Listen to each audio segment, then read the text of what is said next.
Hi, everyone. Thank you for joining us tonight for Facebook Live with Ashley Easter. Many of you already know this amazing woman, and our team is really excited to have her with us tonight. I met Ashley about a year and a half ago on Twitter. I happened to cross her blog through Jory Micah and Charlie Olivia, who are both on Twitter, and you should follow them both. But I came across Ashley's blog, and I was really drawn to her because she has a profound, not just a profound message for women, but she's very targeted on helping people heal from abuse in all kinds of forms. And Ashley is a very dear friend of the staff at Aza Rising, and we're just really excited to have her here. So Ashley, you're here with us. Yay! Yay! Thank you so much. I love what you all are doing with Aza Rising, and I love the friendship that we've kind of built over the last, I guess, year and a half. And yeah, I'm excited about this interview. This will be fun. Yeah. Well, we're just going to jump in because, we've got like 30 minutes and we want to get as much of you as possible in the next 30 minutes. So if you wouldn't mind just sharing with everybody who you are, a little bit about your ministry, and then also about the Courage Conference. Yeah. Sure. So I am a writer, a speaker, and an abuse victim advocate, and I focus most of my time on writing. I write about abuse and kind of the intersection of patriarchy and abuse. So I talk a lot about equality for women, and I do that mainly on my blog, though I've written for a couple of other things, Huffington Post blog and Relevant, a couple other things, but mainly it's on my blog, AshleyEaster.com, and again, I really focus on talking about abuse, and specifically abuse in Christian environments.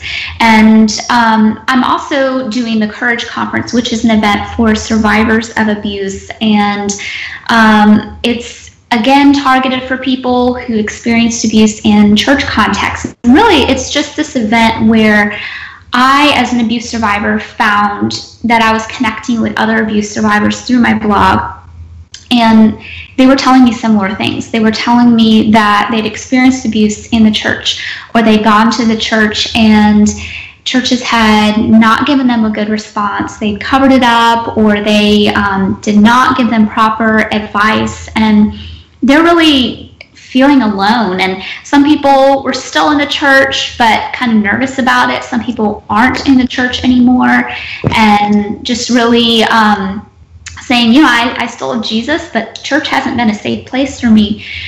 And I was just seeing this isolation that everybody had after experiencing abuse. And so we created this conference to get people in the same room and to resource them.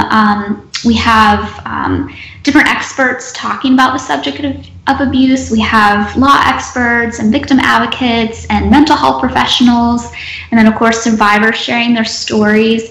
And we talk about this issue, and we talk about hard things, but we talk about how we can heal and how we can move forward and proper responses to abuse. We equip pastors and church leaders.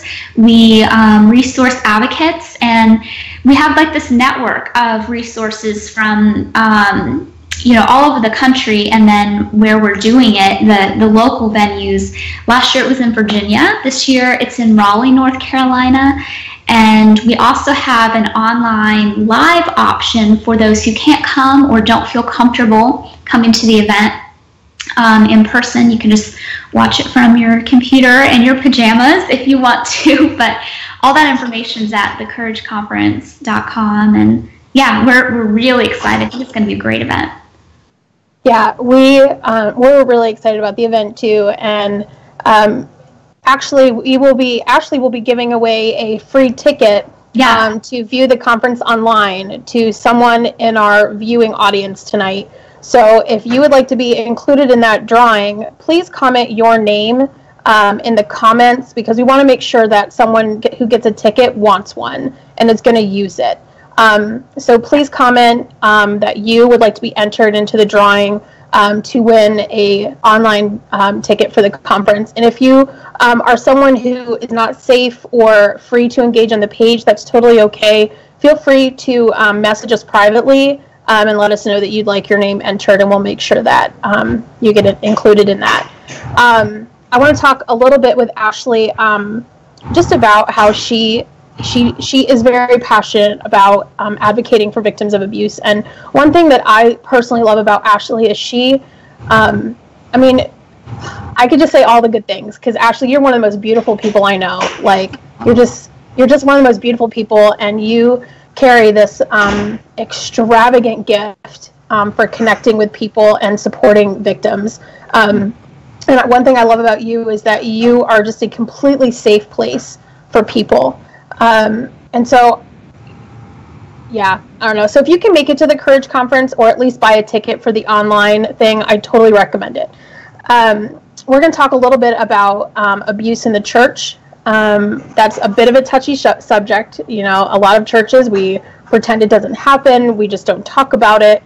A lot of churches are even ill-equipped to handle it when it does happen. So Ashley, why do you think that abuse runs, like, from your perspective and your experience, why do you think abuse runs so rampant in the church and is either covered up or not talked about or just goes unchecked? Would you like to just share with us a little bit about that? Yeah. So I think general statistics are 1 in 3 women, 1 in 6 men experience abuse in their lifetime. And advocates kind of think that might be a low estimate, but that's kind of the stats we have right now. And we don't see any reason to believe that those stats are any different in the church. And if anything, they could potentially be worse, because there's a statistic that says 98% of pedophiles are identifying as religious. So abusers and predators specifically like to target churches, and I think there's a lot of different reasons for that. Some of the things you've already mentioned, Sierra, is that there's a group of churches that don't really care about this issue, and they do up abuse, and they do silence victims. There's another group of churches that they care, they really do, but they're just not equipped and trained to properly handle abuse. And of course, there are churches that are actually doing a really good job, and we've seen some of those in recent years, and I'm really proud of those churches.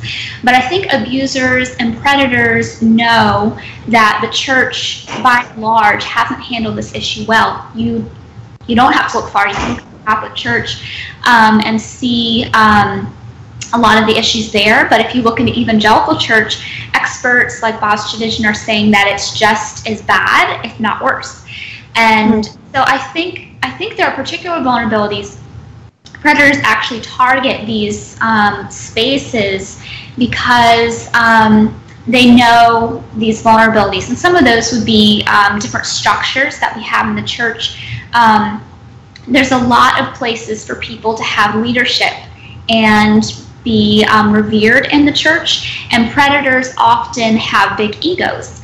And so they can easily slide in and take a leadership position and very quickly be a respected person in the community. And that disarms people, and people want to defend the leadership. So, you know, that can be something they gravitate towards. Additionally, there's different power structures where there's often kind of leader at the top telling the rest of the people what to do and how to live their lives, instead of like a plurality of leadership that's really just more of a shepherding relationship. So sometimes those power structures can attract predators. And then there's a lot of just cultural things in the church, cultural things that aren't bad, but can be used as a cover for abuse. So for instance, I love stay-at-home moms. I think stay-at-home moms are great.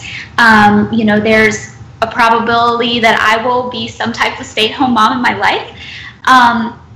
And that's a fine, good choice if you have that ability to do that. But what we can see is sometimes people look at that as the more spiritual way for a woman to live, and even just a natural thing for Christian women. And what can happen in some stay-at-home moms and stay-at-home wives' lives is that the husband can be using that as a power and control tactic, where she's not allowed to work outside and provide for herself and her children. So there can sometimes be financial abuse, and we just see this as, oh, this is just what good Christian women do. And sometimes it is just a very good and fine thing, but it can be a cover for abuse. And I think there are other things. In a lot of churches, there's this practice of homeschooling, and that can be seen as a really godly thing. And I think it can be great. And again, when we have kids, we will probably have some type of homeschooling in their years, so I'm not against that. But a lot of the time it can be good, but in some instances there's using this as an excuse to isolate and to not allow children to be around mandatory reporters. So I think it's structures in the church, I think it's Christian culture in the church, and then I think there's this idea of grace that, again, is a very good concept. It's a very good concept. And, you know, I love to talk about God's grace, and I want to give grace to people, but we can also have this cheap grace in churches where a victim can report abuse and then they can be pressured into just forgetting, pushing it under the rug. Or a predator can be confronted, and then if they just have some crocodile tears and say, oh, I'm so sorry, then they're extended cheap grace to where they're not held accountable. They don't report them to the authorities. And so I think there's a lot of vulnerabilities in the church, but I think there's a lot of solutions to those vulnerabilities. And I think we'll talk about those at the Courage Conference. I talk about those in my blog. But I think those are some of the reasons that predators target churches and some of the reasons victims are vulnerable in that situation. On that same note, what can pastors and church leaders even be looking for? Yeah. You know, when they're evaluating, you know, potential, especially like potential youth pastors and kids pastors, because when we just saw in the news a few days ago, a teenager was raped by a youth pastor, and she was asked to give an apology to the youth pastor's wife, which was appalling to me and mind-boggling. And so, you know, I think it would be great for, you know, pastors and church leaders who are watching, you know, to know, like, these are some warning signs. These are things we should be looking for. So, I mean, what would be your suggestion and your thoughts on that? Well, I would say predators are really tricky, and you can't always spot them. They can be the most charismatic, godly person in the room, and you don't suspect them. But, you know, there are signs, and I think if you go through some different programs, Grace, A Godly Response to Abuse in Christian Environments, it's an organization that actually trains churches on how to spot predators, how to have safe procedures, things like, yes, background checks are good, but they're only good if somebody's been caught in the past, you know? But here are some policies of not having children alone in rooms with just one other adult, you know, always having two adults, you know, different things like that. And of course, just looking for signs like, why is this person really touchy-feely with these people? You know, if this person is always, you know, stepping over boundaries and kind of making excuses, and then if you start to get reports that somebody's feeling uncomfortable, even if they haven't disclosed abuse yet, if people are starting to feel uncomfortable, those are red flags that need to be paid attention to. And of course, if somebody does talk about an abuse or an inappropriate situation, that needs to be taken really seriously and dealt with really quickly. That person needs to be taken out of their position, and things need to be investigated. Other people need to be asked if they've had similar experiences. And so I think some of it is preventive, and going through a program that Grace offers is a good preventative thing. But then a lot of it has to do with the response when signs are coming up of people saying, I'm a little uncomfortable with this, or this person violated the rule of you should have two people in the room. So just paying attention to things like that. That's really good. You know, a lot of our audience is people who have been abused in churches, whether it's spiritual abuse, sexual abuse, verbal, whatever. So I think that's really, really amazing for them to be able to hear that and be able to know what to be looking for, even as, our church, the people who follow us who are church leaders. What would be, it's so hard, I feel, to even use the word abuse in churches. It's really hard, I feel like, for women and men who have been abused to stand up and say, this is what happened to me, out of fear. Because there's always that fear of, no, people aren't going to believe me. He's the pastor. People aren't going to believe me. He's the whatever, he's a deacon, or, he's the youth pastor. And I feel like there's just this deep fear of not being believed or being ostracized for what happened to you. Can I just ask you, what would you advise someone who's watching that they've been a victim of that, of not being believed or being dismissed or being asked to offer an apology, for something that happened to them? Right. Well, I would say if you've experienced those types of things in the church, that's not a safe church. Yeah. If you've disclosed abuse and somebody has minimized it, if they've in any way, shape, or form told you that it was your fault, that you needed to apologize, if they didn't take it seriously and remove the predator, if they didn't recommend you get professional licensed counseling, if they didn't recommend that you go to the police, I think you need to remove yourself from that situation because it's not a safe place. And what I would say that you should do is to reach out to safer people. And the way you can find safer people, that's one thing that I talk about in my book a little bit, is what proper responses look like and what improper responses look like. And I list different safe people, such as victim advocates. I'm a huge fan of professional counseling, and I would definitely recommend that for somebody who is a victim or survivor of abuse. But there's also victim advocates, which most cities have a domestic violence or sexual assault prevention program and response program.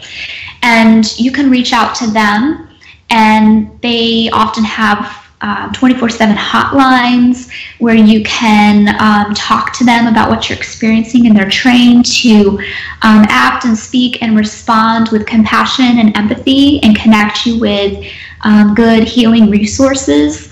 So I would reach out to professionals to give you a proper response, and they can help you navigate maybe some of the other challenging relationships, like in your church, if you're not getting a good response there.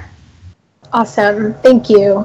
Another thing I want to talk about tonight is you talk a lot about patriarchy and complementarianism on your blog, and it's a lot of your core message. Mm-hmm.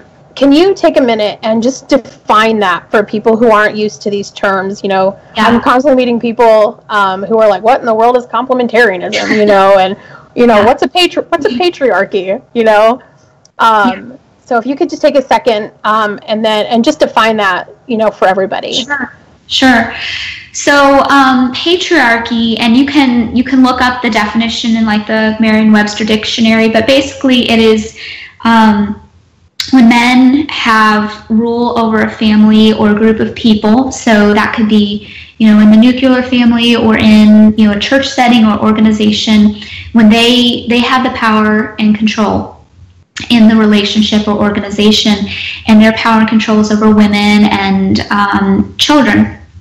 And so that is the core of what patriarchy is. Complementarianism, in my view, is the belief that the Bible supports men being the authority over women in the home and in the church, and that men and women, complementarians would say they're equal in value, but they are different in role.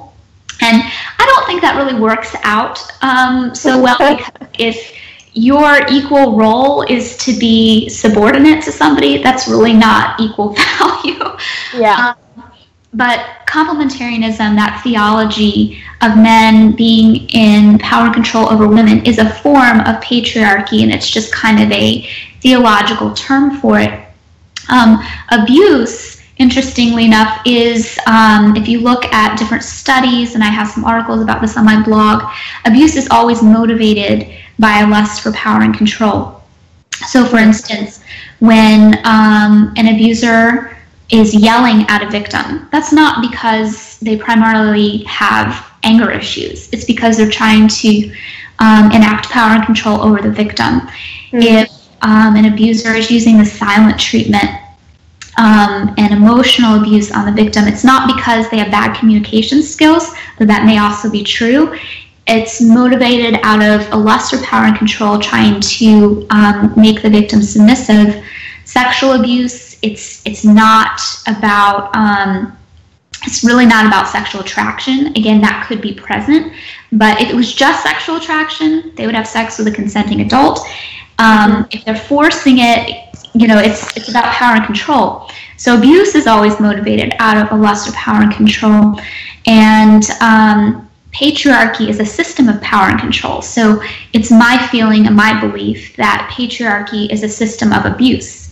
Now, that is not to say that everybody who calls themselves complementarian or intellectually believes in patriarchy, that they are necessarily going to be abusive, but I think the system as a whole sets up a structure of abuse. And oftentimes people who call themselves complementarian, if you look at their everyday lives, they're actually egalitarian. There's actually an equality there, and it's more in word rather than deed.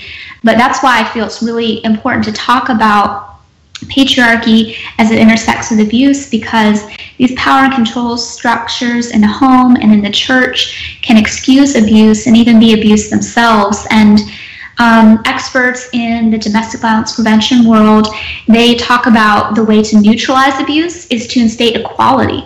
And they have just like whole charts about, equality and how that neutralizes abuse. And so I think that is not only working out in a practical way. If you have mutual respect and no power differentiation in relationships, that's going to be safe. And if we have equality theology, that's going to be safe theology. So that's why I promote egalitarianism in my work, and why I'm so passionate about that way of living. Yeah, me too. I'm with you. The next thing I want to touch on a little bit is purity culture. Yeah. We were raised in that. Yes. I was. Purity culture, I think is a wonderful idea. I think, there were some good intentions behind purity culture, but it really veered off into some dangerous territory. There were some really dangerous books written, and there's all this pressure on women to be and do and not do, and there's a lot of passes given to men, and you can probably I'll let you talk a little bit more about it, but can you kind of talk a little bit about purity culture and why purity culture can be like a ripe ground for abuse? It definitely can. So I want to be clear that I respect the values that some people hold to, that they would like to wait for sex for marriage. That was something that was a part of my value system. And, I think there are certain theological interpretations that people believe, that that's what the Bible intends. So I think that is fine to hold that view. I think that the trouble comes in when you elevate virginity over people. And when you have this idea that if you are a virgin, you have value and worth, and if you're not a virgin or you didn't wait until you're married, that somehow subtracts from your worth or subtracts from the loving relationship you can have in marriage. I think that we see a lot of ideas and kind of analogies used that are very dehumanizing. We've all heard about, a woman who has had sex before marriage is like a flower that the boys picked all the petals off of, or a cup of water that a bunch of boys have spit into, or a piece of gum that a boy's chewed. And like, all of those are just terribly wrong for so many reasons, but I think it's important to notice that the woman is always the object in that story, and the man is always the human. And I think that really encapsulates what we're talking about with purity culture when we're dehumanizing women and making men out to be like these helpless boys who can't control themselves. And there's obviously a lot of double standards going on, particularly as it relates to modesty and dress and clothing. And, I think there are different places that you wear different things to, and there's different levels of appropriateness. But at the end of the day, men need to be in control of their thought life, and women, women aren't causing men to lust. It's men are completely in control of themselves, and I believe in men more than to think that they're like sexually rabid animals. I think they're men who can control themselves. And even with that, I think there's some kind of disturbing trends with the modesty culture, where you'll have situations where young girls will be looked at by youth pastors or fathers or something, and kind of just like looked over as a sexual object to see if they're dressed appropriately. And to me, that's kind of creepy. Then you have this thing of even adult women having their husbands or fathers or pastors dictating what they can wear. And to me, that seems like a lot of control, not really being about preserving a particular personal value, but about men controlling. And then as it relates to abuse, I think one of the flaws, again, with purity culture is that they've really elevated this idea of virginity. And I believe you can be pure after you've lost your virginity. Purity is a state of mind, and, what you're doing and how you're acting now. But I think we talk so much about virginity, we don't talk about consent. And I've never been to a youth event or heard of a book, back in the day where they talked about what is consent. And I think there's this idea that outside of marriage, all sex is equally bad, and inside marriage, all sex is equally good. But in that way of thinking, you're putting rape, which is non-consensual sex, on the same level as consensual sex. And they are not on the same level. It is not your fault if you're raped, and it can't be treated callously like it's just a consensual relationship. It needs to be taken to the police. And in the same hand, a consensual sexual relationship, it's not the end of the world. And I think we view it sometimes that way.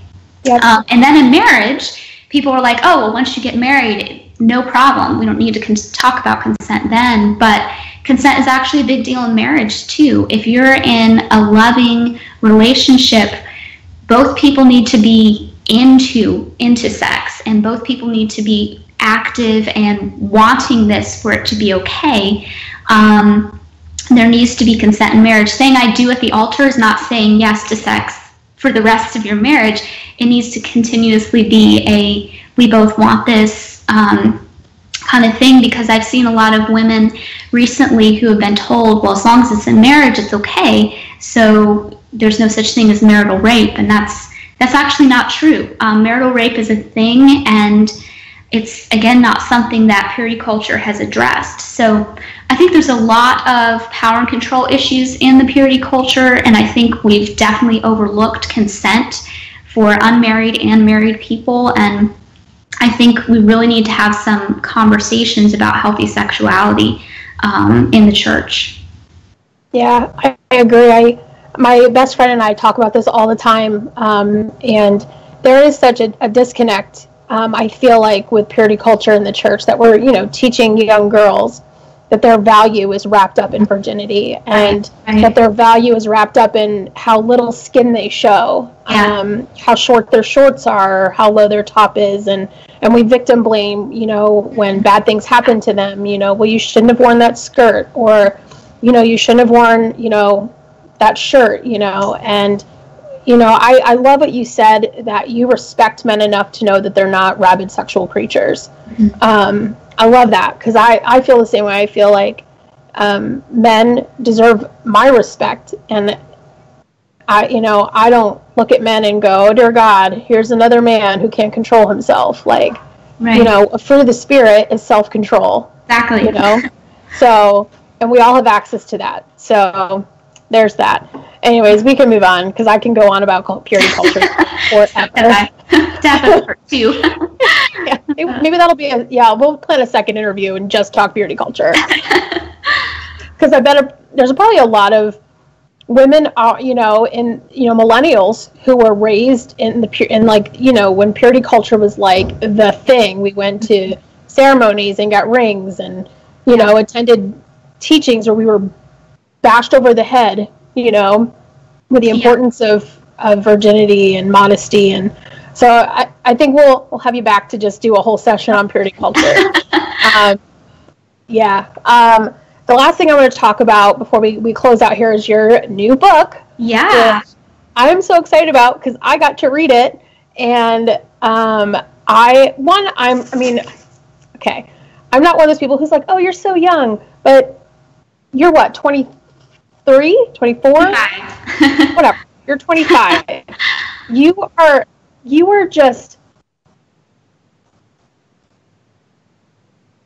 you're just absolutely, I was astounded with the, we always, I feel like at 25, I was a hot mess, Well, you see me some days. Yeah. Here you are at 25, and you're this beautiful creature with this amazing book. So why don't you share with our audience, because also we'll be giving a copy of Ashley's book away. Yeah. In order to be signed up for that book, you just need to sign up for our newsletter, and we will pick a random person from our newsletter to receive that book. Also, if you really want a copy of this book because you're going through abuse, you've been through abuse, send us a private message and we'll make sure that you get a copy. Azure Rising will make sure that you get a copy if you're in a situation that you really need Ashley's advice. So Ashley, why don't you tell us a little bit about your book, why you wrote it, who the audience is, why it's important. Yeah, well, thank you so much. And this is kind of like my launch day for the book, and I'm really honored that you would read it, and thankful for the kind words you said. I took the book, a version of the book, to a couple of conferences this summer, but this is actually the first day that I'm making it public, just to anybody online. And this is what it looks like. It might be backwards in the video here, so I apologize for that. But it's called The Courage Coach, a practical, friendly guide on how to heal from abuse. And I wrote this book with a foreword by Boz Tchividjian, and I wrote it as the friend that I wish I'd had. I've been in multiple different abusive scenarios, and every time I would come to a place where I had these questions like, is this abuse? Like, what's going on? Is this okay? Do I deserve to be treated this way? I'm really wishing that I had a friend and a coach, a friend who was compassionate, but a coach who could kind of tell me what to do next, how to figure it out. And in most cases, I just kind of had to stumble along, and I made mistakes in, not knowing who to trust. I trusted the wrong people at some points. And I really want to cut down on that kind of stuff for other victims and survivors. I really want to just help them kind of go straight through to discovering their abuse, to finding help and healing. And we talk about a number of things in here. Chapter 1 is this abuse? Then why was I abused? So talking about how it's not the victim's fault, and it's really the predator's fault we talk about different abusive structures and cults and all different things like that. What should I do now? So who do I reach out to, and what are my next steps to get safe if I'm in a dangerous situation, or to move forward if, you know, I've just recently gotten out? What are my rights as a victim and a survivor? Because abusers will mess with your head and they will tell you that you don't have rights, but you do. And we talk about those. What should I expect from others? So in that chapter, we talk about good responses that you should get from family, friends, pastors, advocates, police officers. And then we talk about negative responses that are possible that you could receive. So you can know if those happen, that it's not okay. And again, that's not your fault. And that you just need to keep looking till you find one of the supportive responses. Yeah. And then ultimately how you move forward in healing. So how do you find a victim advocate? How do you talk to the police or find a lawyer? How do you get connected with a good professional counselor? And then ultimately, how do you just kind of move from a place of victimhood to a place of being a survivor and really enjoying and finding a path of healing in your life? And again, when I was going through different abusive situations, I needed somebody to kind of guide me like that, and I had to stumble around, and I just don't want anybody else to have to do that. So yeah. I wrote this book to kind of be that kind of North Star for somebody, and yeah, you can find it on Amazon, and we're going to be having the Kindle version ready in a couple of days. But yeah, I'd love for you to pass it on to survivor friends you know. It would be good for family members who want to know how to give good responses. And then additionally, pastors and church leaders, if you wanted to buy this in bulk to give out to people when they come to you, and to educate yourself on who to send them to, who can handle the situation professionally. Awesome. So go buy her book on Amazon. We have 2 drawings tonight, so if you would like to be entered to win a free copy of The Courage Coach, please sign up for our newsletter. As much as I want you to sign up for our newsletter for this, you know, I really want to make sure we pick somebody who is going to read this book and needs this book. So when you sign up for our newsletter and you want to be included in this drawing, please shoot us a private message or comment in the comments so we can make sure that you're specifically included. So we just want to make sure these resources get into hands that will utilize them.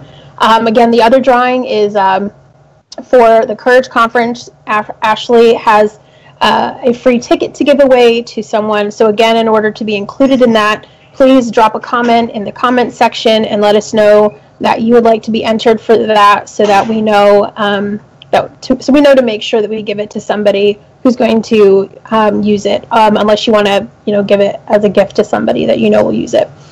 So I think that's what we have for tonight. Ashley, thank you so much for being with us. You are a gem, and you're an amazing resource for our community, and I could just gush and say all kinds of amazing things because you really are just a light, and you're such a gift. Did you want to, throw anything else out there before we close this? Well, I just want to say thank you so much for allowing me to do this, and you and the Ezra Rising community have been, just amazing and so supportive, and yeah, I'm really thankful to have been able to chat with you all, and I love you too. All right, well, we'll let you guys go for tonight. We'll let you know when we have Ashley back, because next time we're going to have more great conversation. So thank you guys for watching. We'll see you guys soon.